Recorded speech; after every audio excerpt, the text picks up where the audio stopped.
오늘의 말씀의 이 핵심 단어를 미리 말씀을 드리자면 한마디로 수치입니다. 수치라는 말의 사전적인 의미는 거부되고 조롱당하고 노출되어서 다른 사람으로부터 존중받지 못한다, 도리어 경멸받고 있다라는 고통스러운 감정을 말합니다. 이걸 수치심이라고 하는데요. 여기에는 사람이라면 자연히 뭐가 따르기 마련이냐면 당혹감, 굴욕감, 치욕, 불명예 등이 따르게 됩니다. 오늘 우리가 읽은 본문에 정확하게 수치라는 말은 나오지 않지만 어떤 표현들이 있냐면요, 희롱, 모욕, 그리고 욕입니다. 보시면 29절과 31절에 한번 보십시오. 거기에 희롱이라는 말이 나옵니다. 옛날 성경에는 조롱이라고 나와 있고요. 41절에도 나와 있어요. 희롱이라는 말이. 그러니까 이 말은 놀린다는 말도 되고요. 원어적 의미를 좀 더 이제 이해해 본다면 가지고 논다라는 말입니다. 무시한다라는 말이에요. 마치 꼭 애들이 장난감 가지고 자기 마음대로 하고 놀듯이 갖고 논다. 이게 희롱입니다. 또 39절에 보면 모욕이라는 말이 나오고요. 이건 깔보고 욕보인다라는 의미입니다. 그를 욕먹어야 되는 사람으로 만드는 말이나 행동입니다. 그게 모욕이에요. 그리고 맨 마지막 44절에 보면 욕하더라, 욕이 나옵니다. 욕은 뭔지 다 아시죠? 그 사람의 부르는 호칭, 정해진 이름 대신에 다른 나쁜 말로 그 사람을 표현하는 거, 이게 다 오늘 본문에서 우리 주님께서 당하신 것들입니다.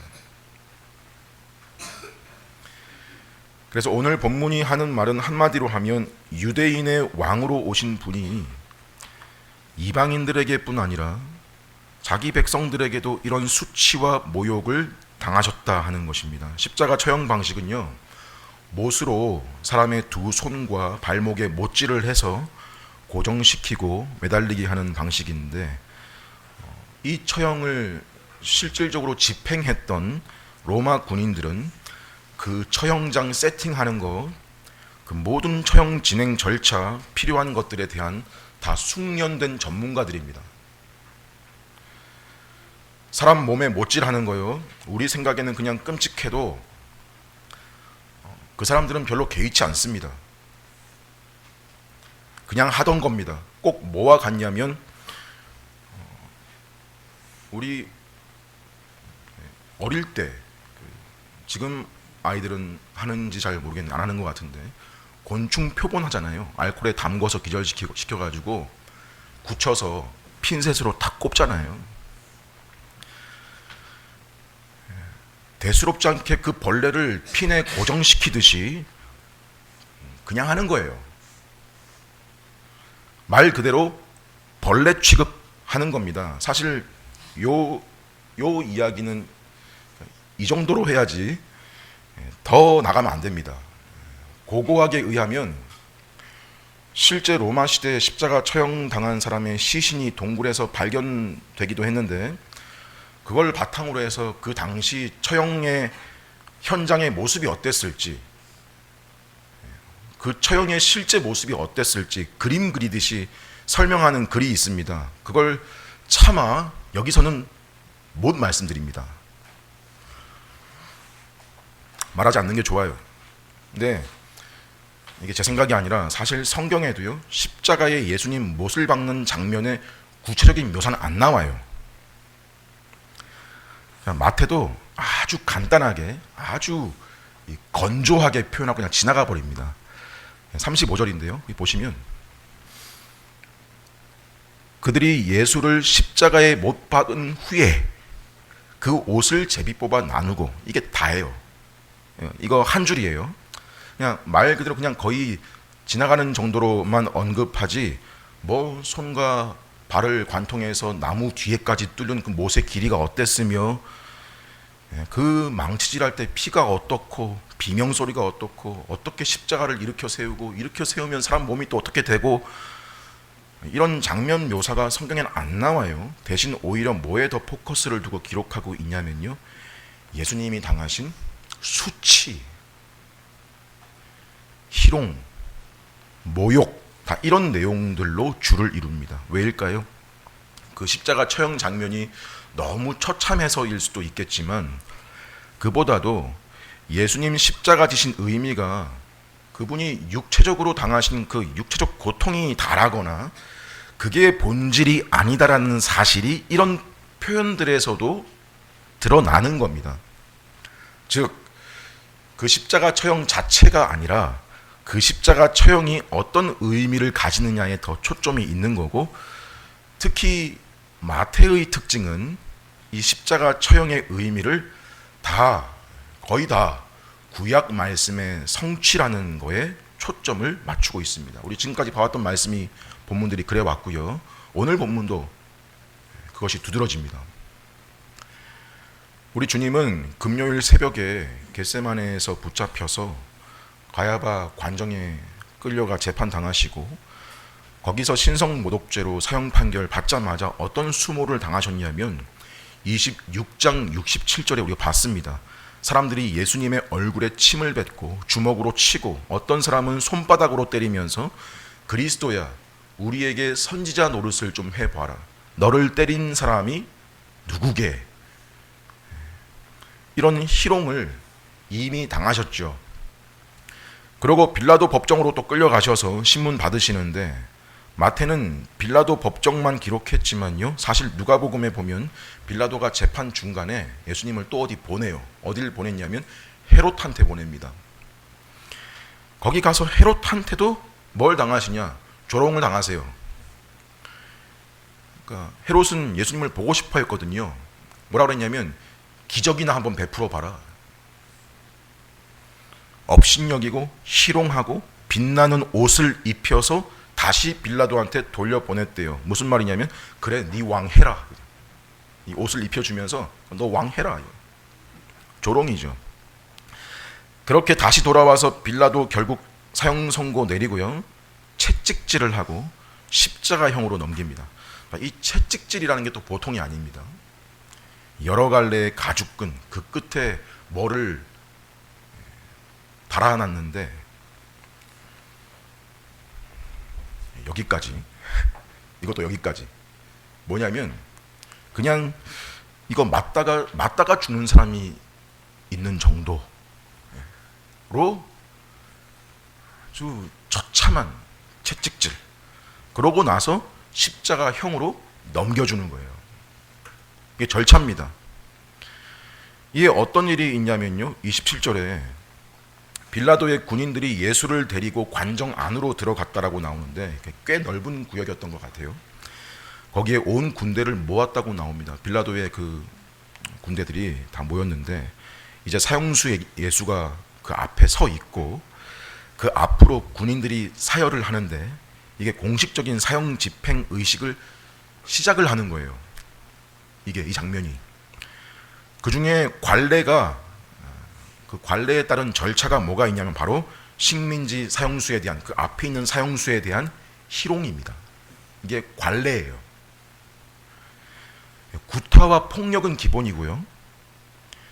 이미 채찍질을 당한 예수님의 몸은 상할 대로 상했고 그 피 묻은 옷을 벗겨가지고 대신에 홍포를 입힙니다. 홍포는 로마 군인들이 당시에 입던 붉은색 망토 같은 천입니다. 그리고 머리에 가시로 만든 면류관을 씌우고 또 오른손에 갈대를 들게 했습니다. 뭐예요? 왕을 상징하는 3종 세트. 자주색 옷, 왕관, 손에 드는 금홀, 주변에 있는 물품을 사용해서 왕 코스프레를 시킨 겁니다. 이 로마 군인들 예수님과 아무 이해관계가 없어요. 이렇게 할 이유가 없어요. 근데 왜 이렇게 해요? 여러분, 법이 없는 무법한 법이 적용되기 아직 어린 그 어린이들의 세계를 아시나요? 초등학교 1, 2학년쯤 되는 애들, 그 중에 약한 애가 있어요. 약하고 좀 힘 없는 애 보면 꼭 이런 정서를 표출하는 경우가 있어요. 괜히 괴롭히고 괜히 못 살게 굴고 싶고, 그래서 괴롭히다가 울면 그게 재밌다고 더 괴롭혀요. 그러다가 더 발전하는 게 집단적으로 괴롭혀요. 이게 애들 세계에 있는 거 여러분 다 아시죠?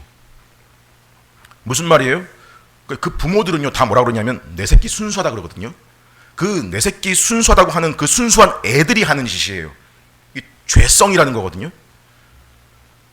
이 죄성이 여과 없이 드러나는 거죠. 약자 괴롭히고 그냥 내가 이렇게 하면 내가 하는 대로 당해도 되는 인간이다라는 식의 사람의 악한 성질이 유감없이 드러나는 거, 그거예요.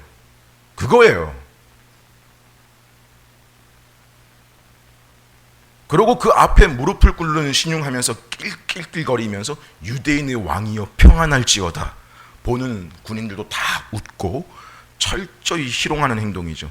듣기에 이번 이 예수라는 이 사형수는 죄목이 자기가 유대인의 왕이라 그랬다는데 그것도 우리가 잡은 게 아니고 자기 동족한테 고소당했다더라. 그래서 죽기 전에 왕 한번 해보고 죽으라고 조롱하는 거예요. 그리고 침을 뱉고 쥐어준 그 금홀 역할하는 그 갈대를 뺏어다가 그 갈대로 머리를 쳐요. 툭툭.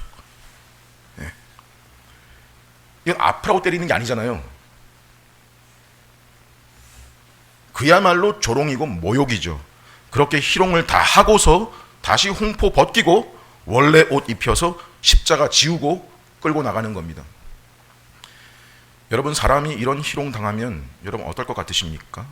어디 끌려가서 끌고 간 사람의 놀이개가 되고 폭력과 조롱과 뭐 거의 벌레같이 대하는 식의 대우를 받는다는 건 이건 좀 위험한 상상이에요. 우리한테. 그러니까 일상의 우리 보세요. 일상의 우리는 사실 어떤 존재냐면 누가 나에 대해서 우습게 봐요. 깔로 보고 조롱하는 말을 했다 하면 가만히 있기가 쉽지가 않아요. 우리.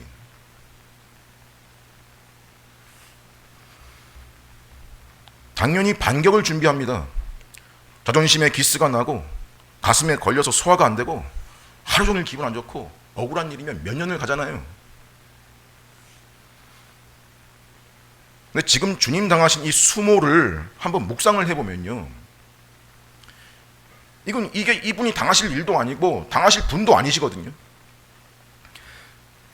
근데 지금 이런 대우를 당하시는 것이고, 더 놀라운 건 뭐냐면 이런 인간 죄성에서 야기된 무자비하고 무지하고 야비한 이 더러운 공격에 대해서 예수님이 지금 다 감수하고 있다는 거예요. 이 모든 일을 예수님은 온전히 참 사람된 분으로서 다 겪으신 것입니다. 십자가를 지고 가는 모습은요, 십자가에서 십자가 이렇게 돼 있으면 요 가로대만 지고 가는 거예요. 가로대. 긴 기둥 역할하는 세로대는 처형 현장에 이미 박혀 있고, 박혀 있어서 그게 뭔 역할을 하는 거냐면 이제 곧 십자가 처형이 있다는 걸 알리는 홍보 효과를 하고요, 멀리서도 보일 거 아니에요. 그 현장에 도착하면 세로대를, 그 줄로 엮은 그 세로대를 다시 눕혀가지고 죄수가 들고 온 가로대를 겹치고 못을 박는 거예요. 다시 세우는 거예요. 그걸 예수님이 지고 가시는데 밤새 이어진 신문과 구타와 매질을 당하고 그걸 지고 올라가니까 제대로 되겠어요? 이미 탈진하고 쓰러지니까 이러다가 가다가 죽겠다 판단했는지 한 사람을 불러서 십자가를 대신 지라고 시키죠. 당시 법에는요, 로마 군인들이 무거운 짐을 아무에게나 들어라 시키면 한 그 오리 2kg 정도는 대신 지라고 법적으로 시킬 수 있었어요. 그럼 해야 돼요. 그 차출된 사람이 바로 구레네 사람 시몬이라는 인물인데, 베드로와 이름이 똑같죠. 시몬. 32절입니다. 마태가 이 사람에 대해서 소개한 정보는 간단해요. 뭐냐면 이 사람의 출신인데요, 구레네는 북아프리카 쪽의 도시입니다. 지금의 이집트 옆에 리비아인데, 이 디아스포라로 흩어진 그 유대인들이 그곳에 정착했다가 돌아온 유대인들이 꽤 있었다고 합니다. 이미 이 구레네 시몬은 돌아온 사람일 수도 있고, 아니면 그 유월절을 지키려고 예루살렘에 온 유대인으로 볼 수 있는데, 후자에 더 무게를 둡니다. 또 한 가지 이 사람에 대한 정보는, 이 사람이 예수님 십자가 대신 지게 된 그 일이 느닷없이 억지로 한 일이라는 거예요. 억지로라는 표현이 지금 우리말 성경에 들어가 있죠. 여기 이 억지로라는 말은 하기 싫은 걸 억지로 했다, 그런 뜻이기보다 어떤 강요에 의해서 얼떨결에 어쩌다 보니 하게 됐다라는 의미가 강합니다. 그럴 때가 있죠. 자원해서 한 것은 아닙니다. 우리 생각에 주님 일을 함에 있어서, 뭐 교회에 관련된 일이나 주님에 대한 어떤 일을 함에 있어서 자발성이 중요하다 하고 자원해서 하는 게 중요하다고 해서, 혹 그런 일들 가운데 그 동기가 자발적인 게 아니고 얼떨결에 억지로 하는 일은 진심이 아니니까 별로 가치를 좀 낮게 매길 때가 있는데, 이 구레네 사람 시몬을 보니까 하나님은 그런 계기를 통해서도 일하시고 사용하시고, 또 그 강요로 시켜서 한 일이 그 사람한테 예상치 못한 유익이 될 수도 있다는 것을 보여주는 장면인 거예요. 이 시몬한테 어떤 직접적인 유익이 있었는지는 거기까지는 성경에는 안 나옵니다만, 또 그가 예수님의 십자가를 대신 지고 갔다라는 거에 지나치게 의미 부여할 필요까지야 있겠냐마는, 이 사람이 혹 나중에라도 예수를 믿었다면 생각해 보면, 자기가 생각해 봐도 과거를 생각해 볼 때, 내가 지금 예수님 믿게 됐는데 생각해 보니까 내가 예수님의 십자가를 대신 지고 갔다라는 것이 얼마나 의미심장할까요? 물론 이것보다 더 중요한 게 뭐예요? 더 중요한 건 주님 말씀하신 대로 사람이 자기 십자가를 지고 나를 따를 것이다, 그 말씀이 더 중요한 거긴 하지만,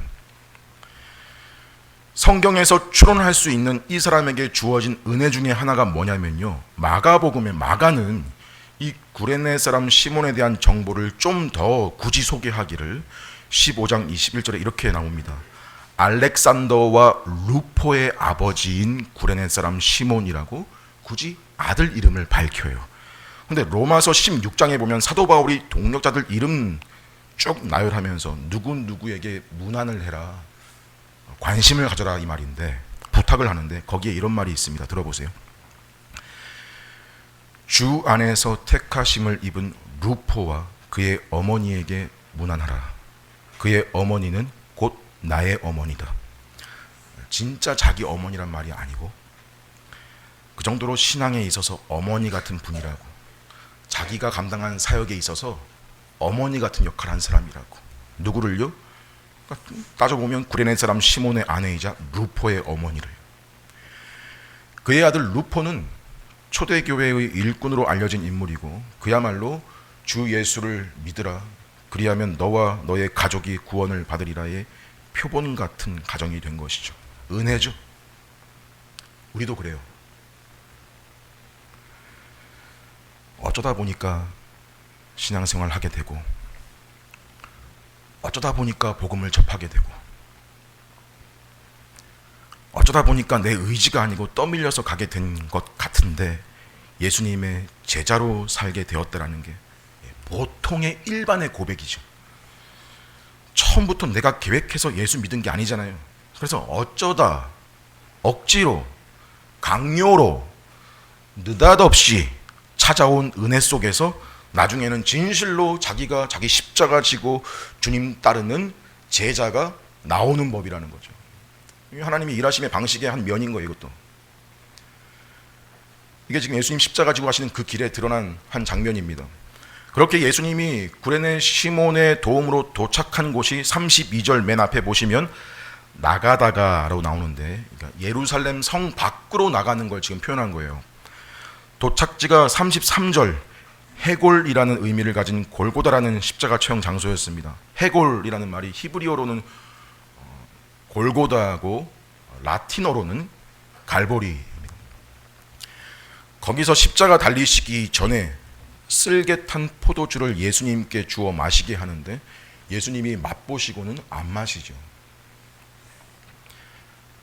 그냥 포도주가 아니고 굳이 거기다가 쓸개즙, 꼭 쓸개즙이 아닐 수 있는데 뭔가 아주 쓴 걸 넣어서 주는 게, 마태는 그걸 굳이 쓸개라고 표현한 이유도 이제 있는 거예요. 뒤에 설명드리겠지만 구약과 연결돼 있죠. 그러니까 좋게 말하면 이 쓴 게 고통을 경감시켜 주는, 말하자면 진통제 역할을 한다고 하는데, 무슨 이게 병 주고 약 주고예요. 이것도 이 자체로 뭐냐면 조롱의 의미인 거예요. 어떻게 해요? 놀리는 거예요. 그냥 포도주는 안 되고 이거 쓴 거라도 마실래? 너의 고통을 덜어줄 거야. 이런 거죠.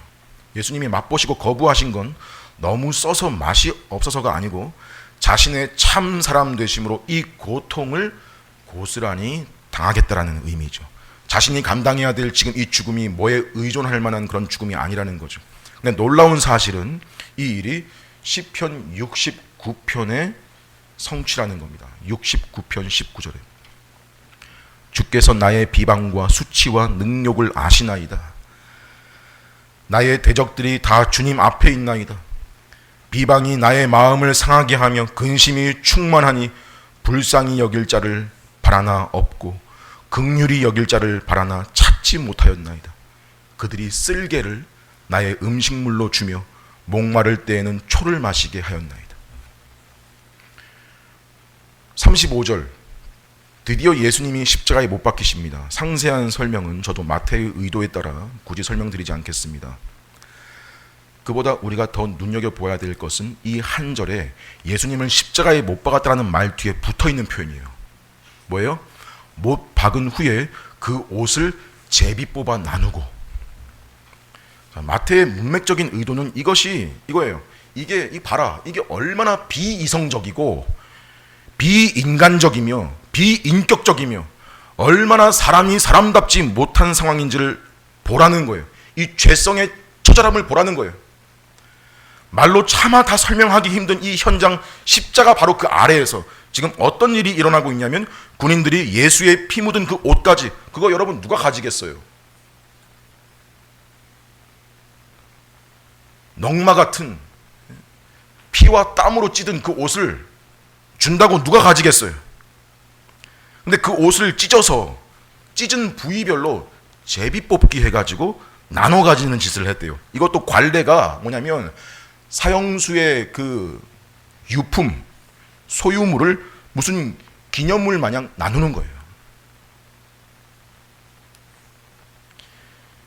이게 세상의 모습인데요. 이렇게 세상은 십자가 죽음 같은 거에 아무 관심이 없어요. 예수님의 십자가 죽음 관심이 없어요. 그저 그 밑에서도 그런 넉마를 두고도 자기가 더 좋은 거 가지겠다라고 제비 뽑기 하는 데가 세상이라는 거예요. 그리고 옷을 제비 뽑기 했다는 게 결국 무슨 말이에요? 이게 그야말로 여러분 수치의 절정입니다. 옷을 제비 뽑기 했다. 무슨 말이에요? 우리는 하도 십자가 달리신 장면을 그림이나 영상으로 많이 봐가지고 예수님이 십자가 위에서 뭘 걸치고 입고 계시는데, 신뢰할 만한 학자들은요 수치의 절정으로 옷을 다 벗겨서 아무것도 걸치지 않은 채 거기에 달아놓은 거라고 설명을 합니다. 알몸, 이러면 수치라는 게 좀 더 다가올까요? 느낌이? 이 공개적인 수치, 이 장면 역시 구약의 성취로 연결되는 대표적인 장면인데, 시편 22편 16절에 개들이 나를 애워쌌으며 악한 무리가 나를 둘러 내 손과 발을 찔렀나이다. 내가 내 모든 뼈를 셀 수 있나이다. 그들이 나를 주목하여 보고 내 겉옷을 나누며 내 속옷을 제비 뽑나이다. 개들이 나를 애워쌌으며 그들이 내 겉옷을 나누며 내 속옷을 제비 뽑나이다. 그렇게 예수의 옷을 제비 뽑아 나누고 혹시 기적이라도 행해서 알려진 그 유명한 사건들 지시를 받은 대로 달아날 수 있으니까 십자가에서 내려올까, 혹 추종자들이 사람들 없을 때 시신을 훔쳐갈까, 거기서 지키면서 또 뭘 했냐면 37절에 예수님 머리 위쪽에다가 죄패를 붙입니다. 십자가에 사다리를 대고 올라가는 식으로 해서 붙였겠죠. 죄패란 이 사형수가 무슨 원인으로, 무슨 죄 때문에 지금 이 지경에 이르렀는지에 대해서 알리고, 만천하에 알리고, 여기 적힌 죄목대로 죄를 지으면 너희도 이렇게 된다라는 식의 경각심을 주기 위한 경고성 용도로 붙인 겁니다. 근데 이 예수의 죄패에다가 뭐라고 적었냐면요, 유대인의 왕이라고 적었어요. 유대인에게는 치욕이에요. 너희들은 왕 같은 거 없는 존재들이야. 너희들의 왕이란 존재는 이렇게 되는 거야. 이런 의도가 빌라도의 의도였다는 거예요. 누가 적었냐? 빌라도가 적은 거예요. 요한복음에 보면 빌라도가 적었대요. 3개 국어로. 히브리어, 로마어, 라틴어죠. 헬라어, 그리스어입니다. 당시에 누가 봐도 다 알도록 쓴 거죠. 많은 유대인들이 이 패를 읽었는데 대제사장들이 빌라도한테 가가지고 고쳐달라 그랬어요. 뭐라고? 자칭 유대인의 왕이라고. 빌라도가 뭐라 그래요? 내가 쓸 것을 썼다. 대제사장들은 이 저주받은 자가 유대인의 왕으로 보이는 게 너무 싫고, 빌라도는 아니, 니네들의 왕이다. 조롱하는 거고. 그러니까 이 죄패 하나 두고도 이 십자가 아래에서 뭐가 있었어요? 기싸움이 있었던 건데, 진실은 뭐예요? 빌라도가 조롱 겸 기싸움으로 이겨서 적은 이 말이 진리라는 거죠. 자칭 유대인의 왕도 아니요, 얘는 민족 유대인의 왕도 아니요, 새 이스라엘, 이 십자가 위에서 죽으시는 이분이 자기 백성을 저들의 죄에서 구원할 자라는 그 자기 백성들의 왕이라는 의미로 유대인의 왕, 진리가 선포된 거예요. 이 왕이 지금 자기 백성의 죄로부터 택한 백성 구원을 위해 이 십자가에 달려있다라는 진리가 지금 빌라도를 통해서 온 천하에 공포되었다는 거죠. 사실 그 자리에는, 그 현장에는 그걸 보고 알아먹을 자들이 별로 없어요. 별로라는 말이 뒤에 가면 깨닫는 사람들이 있고 몇몇 여인들이, 슬퍼하는 여인들이 있거든요. 별로 없었지만 그 사실이 그 십자가 위에서 분명하게 선포되고 있었던 겁니다. 그리고 38절에 보면 예수님이 강도들 사이 중앙에 못 박히다라고 말하는데, 중앙에 못 박혔다, 이 말은 유대인의 왕으로 오신 분께서 마치 강도들 사이에서 강도 취급을 당했다라는 말입니다. 희롱이고 조롱이죠. 모욕이에요. 수치죠. 이어서 마태는 이 광경을 지켜보던 어떤 사람들의 반응들을 기록하는데요. 첫 번째 부류가 지나가는 자들입니다. 지나가는 사람들이니까 한둘이 아니었겠죠. 뭐라고 하냐면 자기 머리를 흔들면서, 이 머리를 흔든다는 건 아주 깔로 보는 표현이거든요. 아주 무시하는, 진심에서 우러나오는 표현이 뭐예요? 뭐라 그랬대요? 성전을 헐고 사흘에 짓는 자여, 네가 만일 하나님의 아들이거든 자기를 구원하고 십자가에서 내려오라. 이 말에서 성전을 헐고 사흘에 짓는 자여, 이 말은 어디서 나온 말이었냐면 가야바 법정에서 나온 거짓 증언이었죠. 예수님이 자기가 성전 헌다 한 적 없고요, 유대인들에게 헐라 한 거였고, 그리고 또 건물 성전이 아니라 성전된 자기 육체를 가리켜서 자신의 죽음과 부활을 가리켜 하신 말씀이었잖아요. 그리고 이것도 증언이 일치되지 않아서 사용시킬 건수가 못 되는 말이었는데 다시 짓는다 그러니까. 근데 이게 지금 사람들의 입에 오르내리고 있다는 건, 요즘식으로 하면 이런 건 뭐라 그러냐 하면 가짜 뉴스잖아요. 가짜 뉴스. 우매하고 무지한 사람들이 그저 들리는 소리에 사리분별 없이 그냥 듣고 그렇게 믿고 내뱉는 말이에요. 성전을 헐고 사흘에 짓는 자여. 사기꾼, 거짓말쟁이. 마태는 이런 그들의 말을 가리켜 특별히 모욕이라고 적었습니다. 욕먹어도 싸다, 죽어도 싸다, 그리고 뭐라 그래요? 네가 만일 하나님의 아들이거든 자기를 구원하고 십자가에서 내려오래요.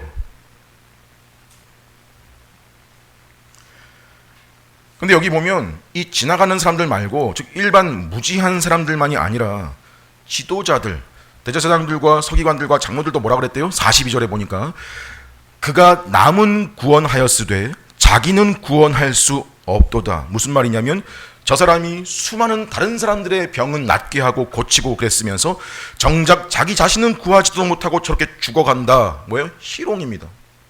조롱이에요. 근데 이 정도로 그치지 않죠. 이어서 뭐라 그래요? 그가 이스라엘의 왕이로다. 지금 십자가에서 내려올지라. 그리하면 우리가 믿겠노라. 직역하면 이겁니다. 이스라엘의 왕이시여 우리가 보고 믿을 수 있도록 지금 그 십자가에서 내려오세요. 조롱하는 거예요. 사실 이 사람들, 여러분, 이분이 하나님 보내신 그 메시아 유대인의 왕이신 그 증거요. 이 사람들 실제로 수없이 봤어요. 대제사장들과 서기관과 장로들요. 증거 많이 봤어요. 구약에서 예언된 메시아라는 증거들 넘치게 봤어요. 그런데 어땠어요? 안 믿어요. 마치 믿지 않으려고 결심을 한 사람들처럼 안 믿어요. 근데 분명 같은 걸 보고 믿는 사람들이 있는데 반면 이런 사람들은요 그걸 다 부인하고 부정해요. 오히려 어디에 귀가 더 열려있냐면 이분이 그리스도가 아니라는 그 거짓 증언들은 다 믿어요. 아니 이런데 어떻게 예수가 신이야? 어떻게 메시아야? 어떻게 예수를 그리스도로 믿을 수가 있어? 입에 달린 말 아니에요. 예수가 거짓이라는 자기들끼리의 위증은 다 수용하면서 근데 정작 이분이 보여준 수많은 증거들은 직접 보고도 거절하는 거예요. 그리고 십자가에 달린 이분에게 단 한 가지 증거만 지금 요구하고 있습니다. 뭐예요? 그 십자가에서 내려와 봐라. 그러면 내가 믿어줄게. 미친 거죠. 얼마나 악하고 여러분 이게 얼마나 교만한 말이에요. 이게 무슨 말인지 알고나 떠들어요. 이거잖아요. 내가 생각하는 기준과 내가 생각하는 방식대로 너가 능력을 보여주면 너 하나님의 아들로 그때 내가 인정해 줄게.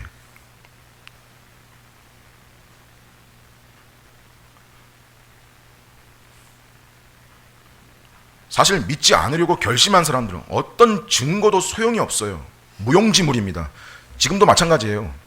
수많은 증거들이 글로 기록되고 공인된 문서로서 지난 몇천 년 동안 예수님이 하나님의 아들이신 참 하나님이시고 참 사람이신 그리스도시다 입증해 왔음에도 오늘날 사람들 여러분 이거 믿어요? 안 믿습니다. 콧방귀를 끼죠.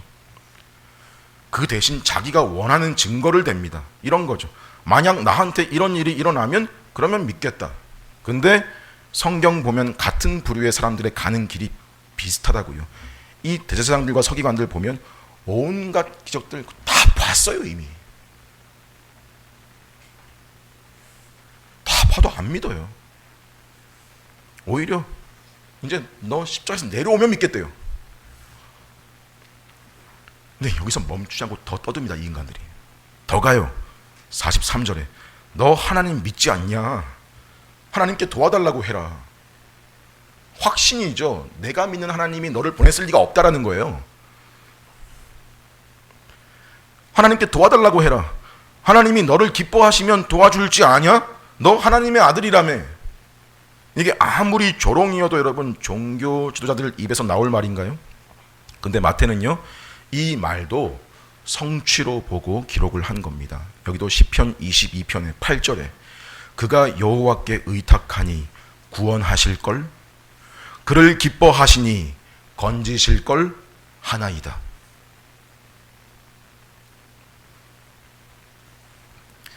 그리고 또 누가 예수님을 욕했냐면요 심지어 함께 십자가에 달려있던 강도들도 예수님을 욕했다고 하는데 마태는 강도들이라고 해서 초점이 어디에 있냐면 예수님을 모든 사람들이 다 욕했다라는 거예요. 지금 초점을 두고 강도들이라고 표현을 했지만 누가복음 23장에 보면 둘 중에 하나가 한 말이 이런 말이 나옵니다. 너가 그리스도가 아니냐. 너와 우리를 구원시켜봐라. 다 결이 같아요. 무슨 뜻이에요? 너가 하나님의 아들 그리스도가 맞으면 너는 물론이고 우리까지도 이 십자가에서 죽지 않게 해봐라. 다 지금 공통된 요구가 어떤 맥락이냐면요, 십자가에서 내려와라.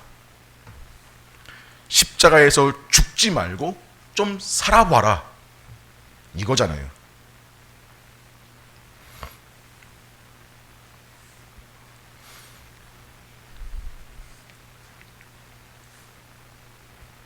여러분, 예수님이 십자가에 달리실 때 그 십자가의 잔혹성, 그 육체의 고통이 다가 아니라 이런 세속 권력자들, 자기 백성인 유대인들, 이방인들, 지나가는 사람들, 종교 지도자들, 심지어 강도들, 그야말로 모든 사람으로부터 온갖 수치를 다 당하신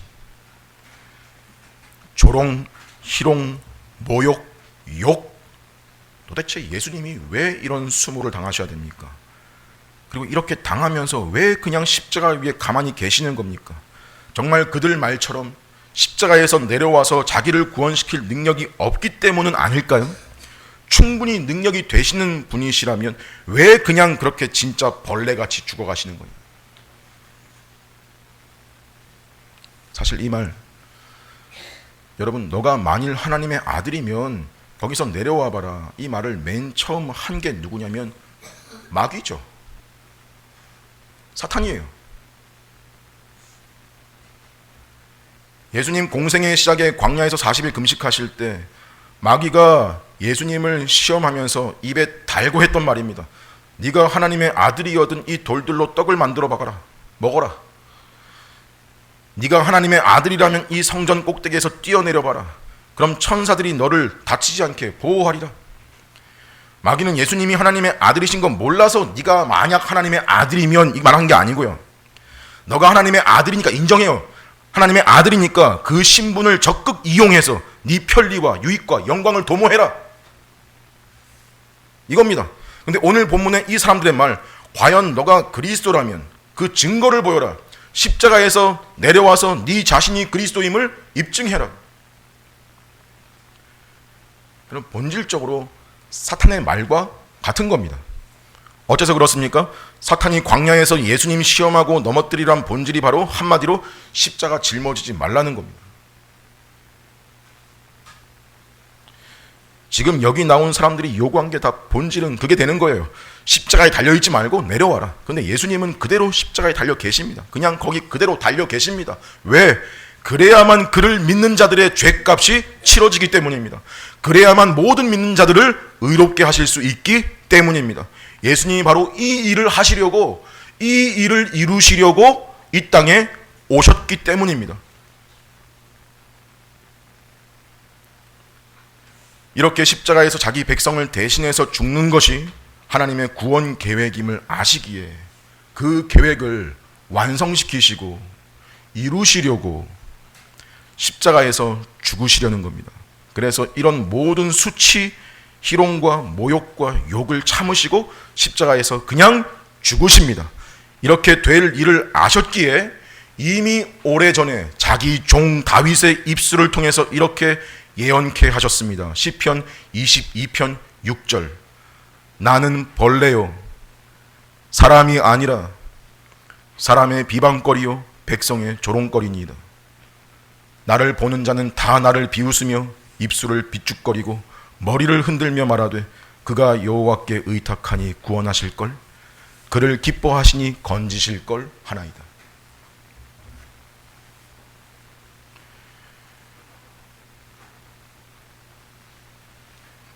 여러분, 지금까지 살펴본 이 모든 것들이 다 뭐예요? 우리 주님이 십자가 고난 당하는 가운데 받으신 모든 수치입니다.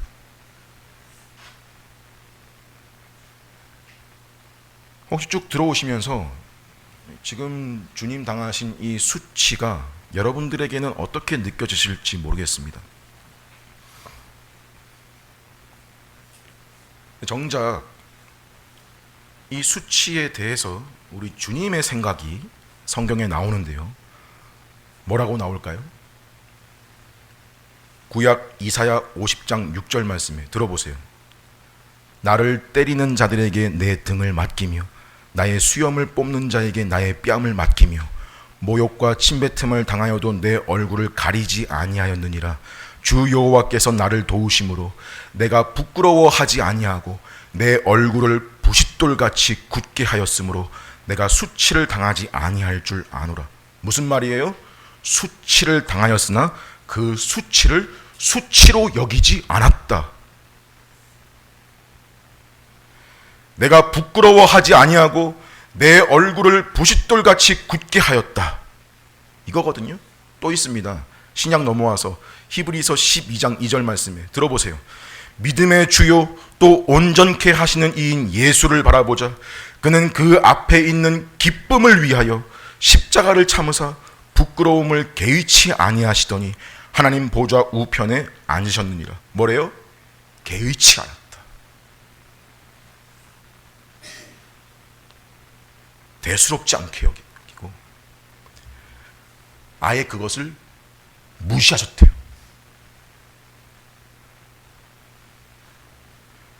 어떻게 그게 가능했대요? 그 달리신 십자가가 하나님의 뜻을 이루는 일이었고 자기 백성을 죄에서 구원시키는 유일한 길이었으며 그 고통과 치욕 뒤에 오는 영광을 아셨기 때문에 그것이 이분의 기쁨이었다라는 겁니다.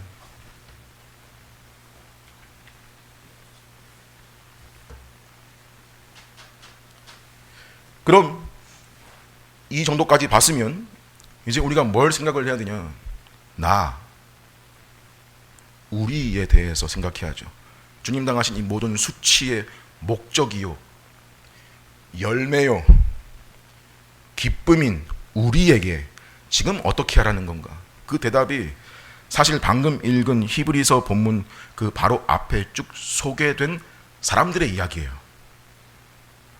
믿음으로 노아는, 믿음으로 아브라함은, 믿음으로 모세는, 믿음으로 기생 라합은, 내가 무슨 말을 더 하리요? 기드온, 바락, 삼손, 입다, 다윗 다 말하려면 내게 시간이 부족하리로다. 어떤 이들은 조롱과 채찍질 뿐 아니라 결박과 옥에 갇히는 시련도 받았으며 돌로 치는 것과 톱으로 켜는 것과 시험과 칼로 죽임을 당하고 유리하며 궁핍과 환난과 학대를 받았으니 이런 사람은 세상이 감당치 못하느니라. 여기 나오는 채찍질, 결박, 감옥, 돌로 치는 것, 환난, 이런 내용들이요, 지금 여러분과 저에게는 신앙적인 문제 때문에 이런 일 당하지 않는 때이잖아요. 좀 상황이 달라요. 그런데 동일한 것은요, 여기 세상이 감당치 못한다.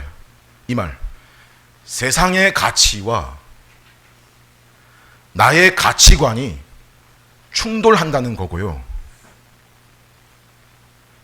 그만큼 나라는 존재가 달라진 것을 말합니다. 그래서 그 존재의 다름과 충돌 때문에 여기 소개된 사람들에게는 그런 물리적인 박해나 핍박이 있었고, 근데 이들도 중요한 건 자신들의 그런 처지를 개의치 않았다는 거예요.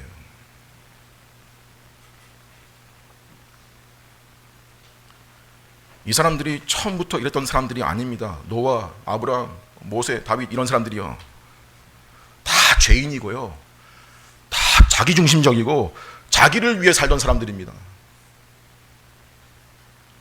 히브리서 기자는 12장에서 이 변화가 결국 무엇 때문이라는 거냐면 부끄러움을 개의치 않으시고 기쁨으로 지신 주님의 십자가 때문이라고 하는 건데, 이게 십자가를 지신 목적이고 십자가가 지닌 의미가 사람을 이런 존재로 바꾼다는 거예요. 그게 십자가의 능력이에요. 사람을, 죄인을 이런 존재로 바꾼다.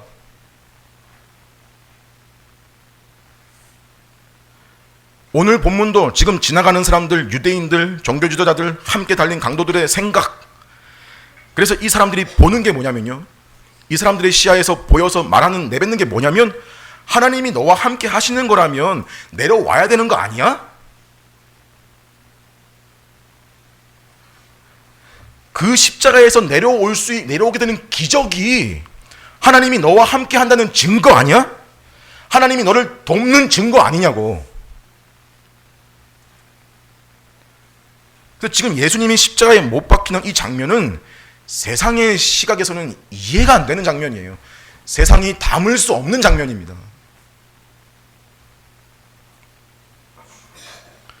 어떻게 죽는데 승리일 수 있으며 아무 도움도 얻지 못하고 어떤 능력도 행치 못하고 조롱당하고 저렇게 십자가에서 수치를 당하고 있는데 어떻게 하나님이 함께 하신다고 말할 수 있는 거냐?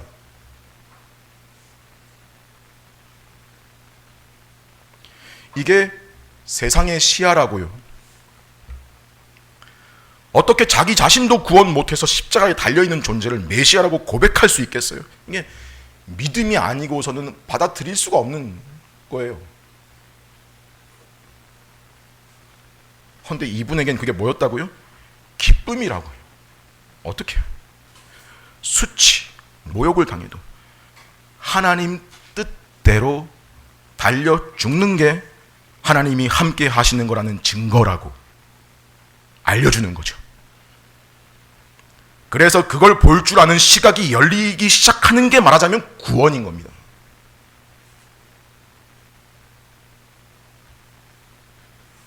죄로 얼룩진, 찌든 속에서 자기밖에 나오는 게 없고 자기밖에 모르고 세상같이 내 중심, 세상 중심, 그게 기준에 다이던 인간, 사람이라는 존재가 하나님의 뜻이 가치요, 기준인 이런 존재로 바뀐 거.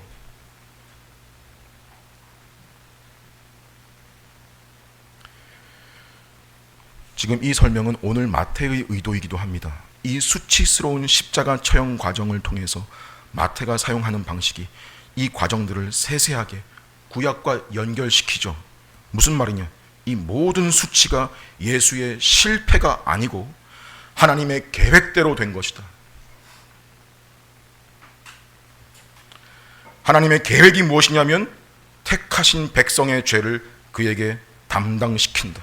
고로 예수의 수치스러운 십자가 처형은 하나님이 그와 함께 하지 않으신다는 증거가 아니라 오히려 하나님의 뜻이 실현되고 있는 현장이라는 것, 삼위 하나님의 영원한 계획과 구속의 계획이 실현되고 있는 현장이라는 것, 바로 이것을 목격하라는 것이죠.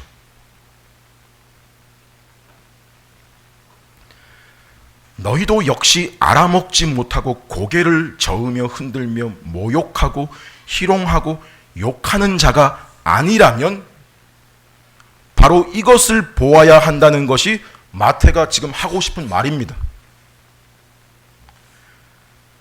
그래서 이런 사람들은 목격할 수 있는 것이 여러분 이거 볼 수 있습니다. 고난 중에 하나님의 섭리를 볼 수 있습니다.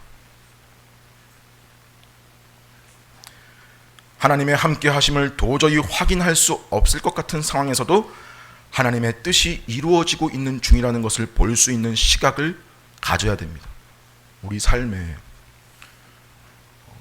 일상의 삶을 살아가기에 지장이 생길 만한 일들이 불시에 일어납니다. 닥칩니다. 근데 금방 낙심하고 낙담하고 세상이 다 무너진 것 같은 마음으로 빠지는 것을 봅니다. 생각하셔야 됩니다. 주님이 당하신 것의 10,000분의 1도 안 됩니다. 내가 여기서 당하는 수치, 여기서 당하는 고통, 여기서 당하는 모욕, 이거 주님 당하신 거에 10,000,000분의 1도 안 된다. 기억하셔야 됩니다. 또 우리는 이런 거에 지독히도 수치스러워합니다. 내가 먼저 사과하는 거,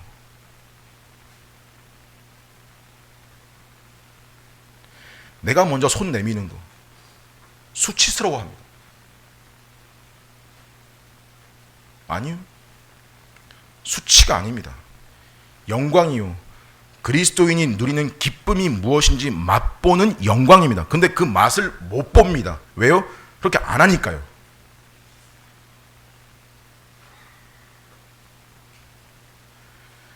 그리스도인으로서의 양심을 가지고 그리스도인으로서 할 말은 하고 살면서 동시에 내가 낮아지고 내가 짐 좀 더 지고 어려운 일 보이면 내가 좀 먼저 하려고 하고 내가 뭔가 잘못을 저지른 것 같으면 나 때문에 누가 속이 상하는 일이 생겼다는 게 느껴지면 나도 느낄 거니까 느껴지면 그럼 미안하다고 사과할 줄 아는 거. 근데 어떤 가치관이 있어요? 그러면 사람들이 나를 무시한다. 수치스러워진다. 아니요. 수치스럽지 않습니다. 오히려 기쁨입니다. 영광입니다. 이 경험을 하고 사는 게 신자의 삶입니다. 그 구원입니다. 십자가의 목표였습니다. 우리들 삶에 이게 없으면 그의 생각은 뭐인 거냐면 이 세상에서 하나님 말씀대로 살기가 불가능하다라는 말을 외치고 있는 거예요, 속으로. 그건 또 그렇게 하라고 하신 그리스도를 나도 희롱하고 모욕하는 게 되지 않겠습니까? 어떻게 주님은 되지도 않는 불가능한 것을 우리 보고 하라고 그러냐고. 그리스도의 십자가의 능력을 부인하고 조롱하는 것이 되지 않도록 주의해야 됩니다. 그리스도의 십자가의 능력은 사람을 바꿉니다. 우리 예배 중에 불렀던 찬송 149장 주 달려 죽은 십자가, 제가 좋아하는 찬송 중 하나인데 거기 보면 2절 가사에 이런 내용이 있어요. 보혈의 공로 힘입어 교만한 마음을 버리네. 보혈의 공로 힘입어서 뭐 거창하게 큰일 하는 거 아니고 교만한 마음을 버리는 거다. 그게 하나의 열매고 증거다. 그게 보혈의 능력이다. 그리스도의 십자가의 능력은 사람을 바꿉니다. 우린 이런 찬송 가사 하나도 불러도 그냥 지나치기 쉽죠. 그래서 여러분 자신을 돌아보실 때 내 속에 뭐가 들어와 앉아있나 돌아봐야 됩니다. 혹시 돈만 밝히고 돈이면 다 된다는 생각이 들어와 앉아있진 않나. 그러면 또 사랑은 눈꽃만큼도 없는 사람의 모양을 한 혹 괴물은 아닌가.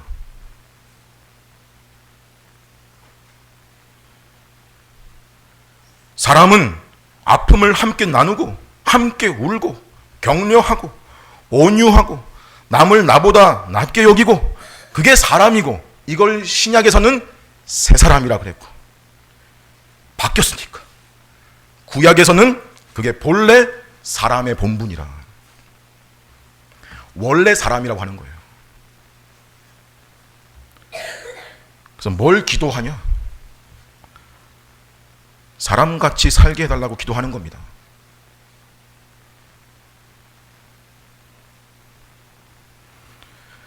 원래 지음받은 창조의 목적대로 하나님을 사랑하고 다른 사람을 사랑할 수 있는 사람, 죄인을 그런 존재로 바꾸시려고 지신 십자가다.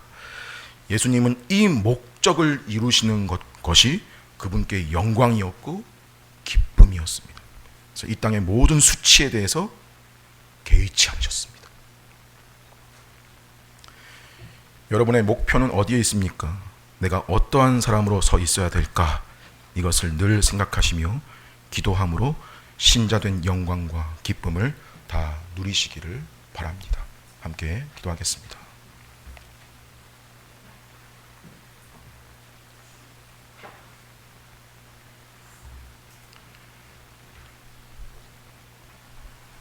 하나님 아버지 감사합니다. 삼위 하나님의 계획 가운데 아들 예수님을 보내셔서 사람으로서 당하신 모든 고난과 수치와 희롱과 모욕이 우리를 대신한 것임에 감사드립니다. 우리를 죄에서 건지시기에 부족함이 없는 십자가이오니 우리가 그 십자가의 목표와 의미를 잘 깨달아 우리도 이 땅에서 주님 제자로 당하는 고난과 수치들을 개의치 않기를 바랍니다. 주님 가신 길 묵묵히 따라가서 후일에 주실 영광뿐 아니라 이 땅에서부터 하나님의 뜻을 따르는 데 주어지는 기쁨과 영광을 다 맛보아 사는 저희들 삶이게 하옵소서. 이로써 우리가 거하는 가정과 교회와 이웃들 속에서 우리가 지으신 사람의 본분을 다하며 성도답게 사람답게 살아가는 저희들이게 하옵소서. 예수님의 이름으로 기도합니다. 아멘.